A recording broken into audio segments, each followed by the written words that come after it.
Hey folks, back again for another installment in the vinyl collection overview.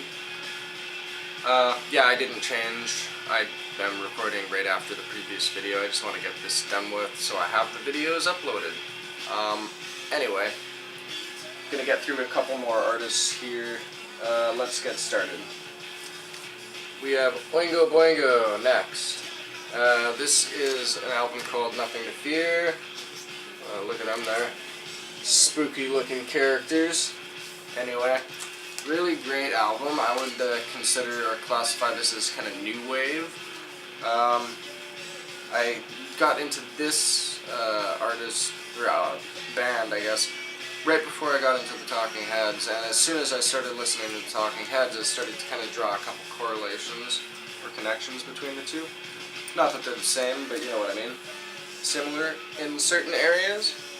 So that's a great album. Oingo Boingo is good. That's all I have from them, but I have the Danny Elfman album that I had mentioned in the previous video. And now we're on to Pink Floyd. I've got Ummagumma. Great compilation and live album. And this is an original pressing from 1969. Cool photo on the back there with all their gear in the middle of the road. Alright, and we've got Metal by Pink Floyd. It's also an original pressing. I'm showing you the back. Not that there's much of a difference.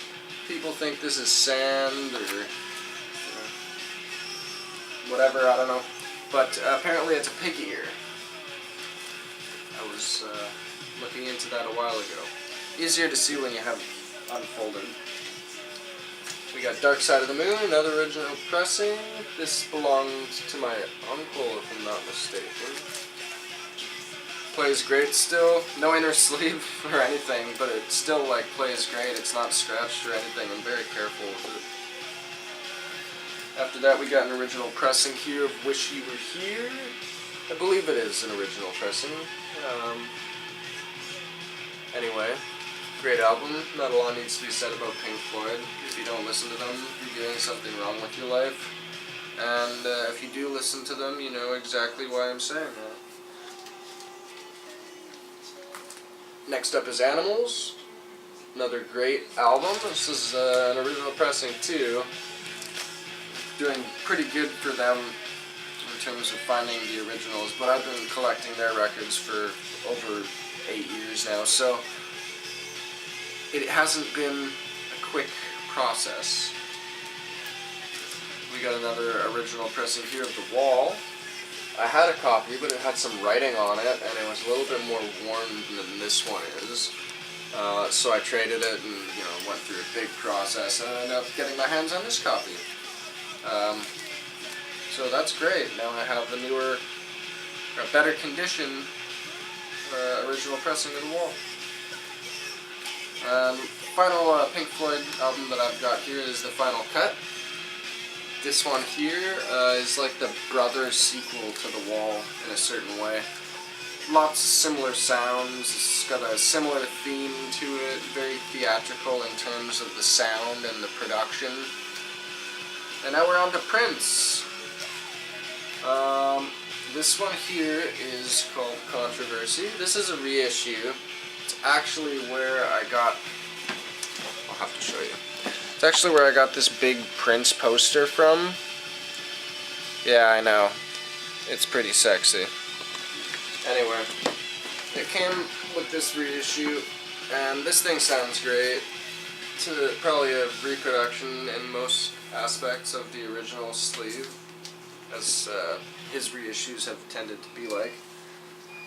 Here I got an original pressing of 1999, or an older pressing at least. I don't know when there's this kind of writing on it, if it's a regional thing, or if it, in different countries the original pressings may have writing on them or whatnot, I don't know.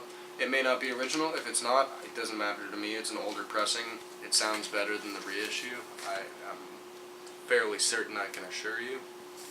And it was cheaper too. And next we got Purple Rain. I just got this album recently. It's still got to grow on me. Everyone, is I tell them that I'm getting into Prince, I'm collecting Prince albums, and they're like, what do you think of Purple Rain? It's like, I've never seen it, and they're like, they're all shocked and appalled, and it's, you know, I had this hype up in my head for it, I guess, because everyone seemed to love it so much. That when I listened to it, I was just super underwhelmed and almost kind of like embarrassed that I thought it was going to be good. I don't know, I don't like this album at all as it is. There's some points that I was like, oh, okay, this is kind of maybe cool, but then it would go back to things that I wasn't too fond of. And you know what? Every artist has, you know, a right to make whatever kind of music they like. If other people like it, great for them. I just imagine that maybe that's the first thing from Prince that they heard, and they just landed on that. They just settled for it, you know? They didn't look for anything else. Whereas I hadn't listened to it until I had heard almost all of his, you know, well-known catalog. So after hearing other things and kind of becoming familiar with them and, you know, deciding that I really like them, hearing something from him that I don't really like was kind of like a shot in the dark, it felt like. Just like a cheap shot. Anyway, that's a whole other thing. Well, not a fan of Purple Rain. Next here we have an original pressing of Around the World in a Day. And it's really cool because the reissue of this, like if you can see here, this thing is kind of coming apart almost. Yeah, it's hard to see, but it's kind of like corrugated, right? And the reissue is just the exact same. I guess they're like trying to like really reproduce the packaging spot on, right? But that flap there opens up and the gatefold reveals a very, very cool image of this pool and the ladder up to heaven, from the water to the heavens, and it's like there's a deep end and a shallow end, and there's people on either side, and the mountains in the background are a girl laying down. It's quite the image. Then on the inside, there's a rainbow with like fluorescent neon trees. And, you know, the music follows suit with the imagery here. Very good album. Colorful, textured, interesting themes that are explored on it. Check it out. It's really good. I feel like I'm trying to seduce you into liking the Prince music that I like. Anyway, yeah, good album. Next up we have, this is a reissue as well, Parade, the soundtrack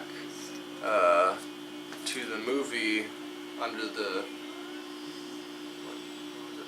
Purple Moon? I can't remember what the movie was called. Under the Cherry Moon, that was what it was called. Yeah, it's got music from that movie on here. Also, you know, if you haven't seen that movie like myself, it works just as well. It's kind of like set it aside as an album on its own. It functions as an album on its own accord very well. But yeah, good album from Prince. One of the first ones that I got, actually. I got 1999, and then I went on and got this, I think.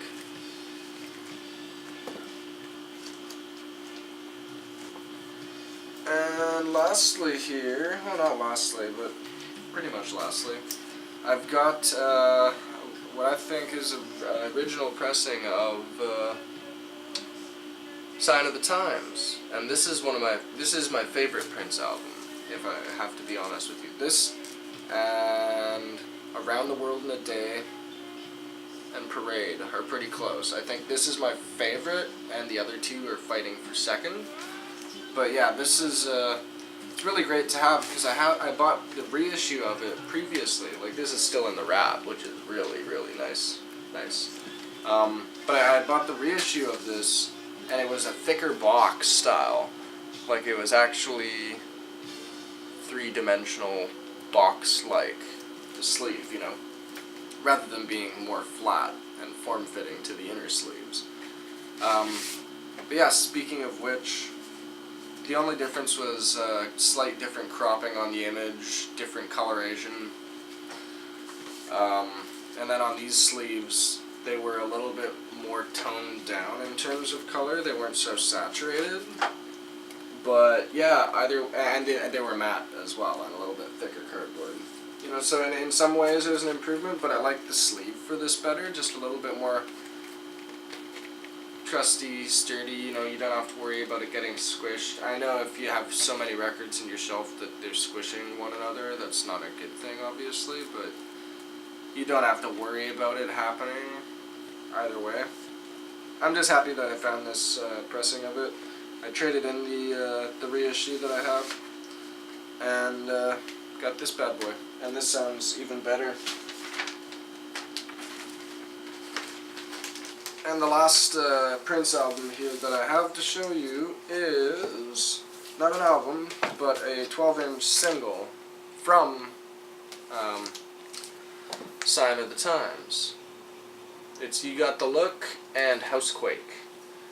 And, pardon me, this single here, it features the album version and the single cut, or the single cut, sorry, and an extended cut. So it's pretty neat, because you get to hear the dance club version and the, you know, the radio version that was on the album.